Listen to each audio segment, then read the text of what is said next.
বর্ধমান শহর তৃণমূল কংগ্রেসের সহ সভাপতি পদে দায়িত্ব পেলেন শ্যামল কুমার রায়।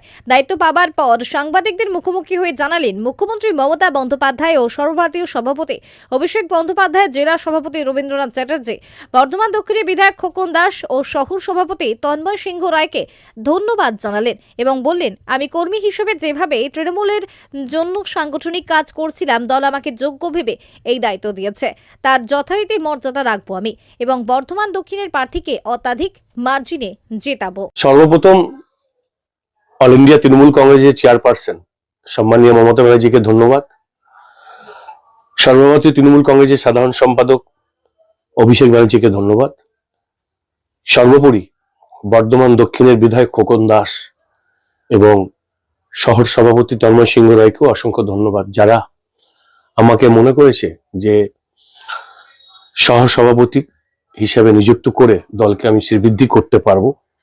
আমার প্রতি ভরসা রেখেছে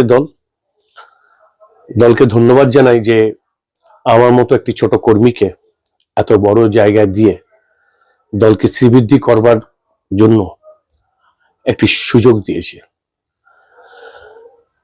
আর সর্বোপরি দলের সমস্ত কর্মী, সমস্ত স্তরের নেতাদেরকেও অভিনন্দন জানাই, যারা আজকে ঘোষণা হয়েছে, যারা আজকে দলীয় পদ যারা পেয়েছেন, সবাইকে জাতীয়তাবাদী সবুজ অভিনন্দন।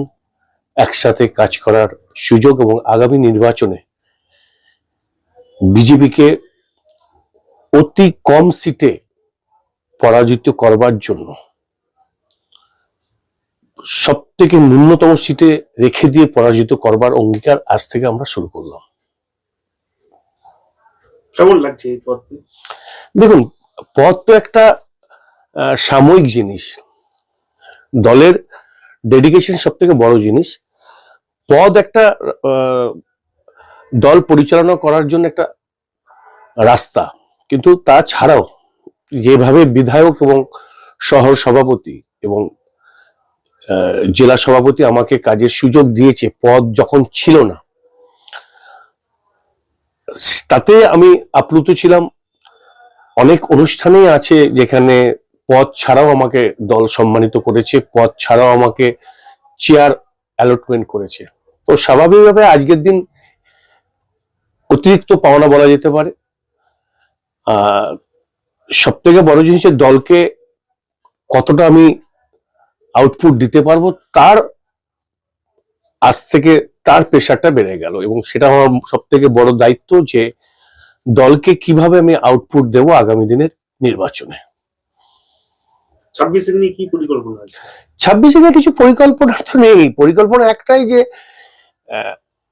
অসাংবিধানিক, বাঙালি বিরোধী, বাংলা বিরোধী একটি রাজনৈতিক দলকে সব থেকে কম সিটে আটকে বাংলায় চতুর্থবারের জন্য মমতা ব্যানার্জিকে মুখ্যমন্ত্রী করা এবং বর্ধমান দক্ষিণের বিধায়ক হিসাবে, প্রার্থী হিসাবে যিনি দাঁড়াবেন, আমরা আশা রাখি যে আমাদের বর্তমান বিধায়ক দাঁড়াবেন দলের সিদ্ধান্ত মতো, কিন্তু যিনি প্রার্থী হোক তাকে আমরা গতবারের থেকে বেশি মার্জিনে আমরা জেতাবো। এইটুকু দায়িত্ব আমরা আজ থেকে যারা পদাধিকারী হয়েছি নতুন ভাবে, আমাদের কাছে এটা সব থেকে বড় চ্যালেঞ্জ এই মুহূর্তে। আমার নাম শ্যামল রায়। আজ থেকে আপনাদের প্রথম সাংবাদিক আলোচনা, শহর সহসভাপতি তৃণমূল কংগ্রেস।